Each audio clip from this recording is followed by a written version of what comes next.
C'est des exemples que peut-être en Europe c'est inimaginable, mais en Iran, quand on marchait dans la rue avec une fille, il fallait que cette fille soit la cousine ou la sœur, sinon on pouvait être fouetté.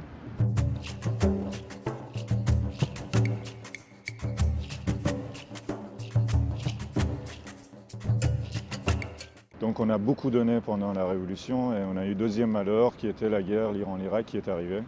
Les films de guerre me font une réaction physique, j'ai mal dans le bras, donc c'est des histoires que j'aimerais ne pas trop y penser, mais d'être assis quand les balles tirent dans tous les sens et de se dire comment je vais m'en sortir, d'avoir envie de pleurer, de sentir la peur au fond de soi, que ça pousse jusqu'à la folie. Quelqu'un qui crie, qui est blessé,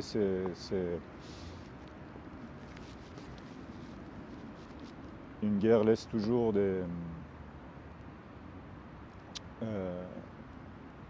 des blessures au fond de chaque personne. Donc mes parents, ils ont fait appel à une personne dans la famille qui connaissait un passeur. Et en une semaine, un accord a été signé pour que je quitte l'Iran. Un matin, vers 10 heures, un homme est venu en voiture me chercher devant chez moi. Et l'homme qui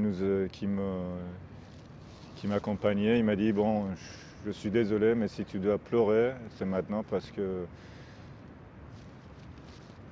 tu es en train de quitter ton pays. Ce que je gagne à travers autant de difficultés, c'est d'avoir la chance de pouvoir côtoyer d'autres peuples, d'autres pays, d'autres cultures.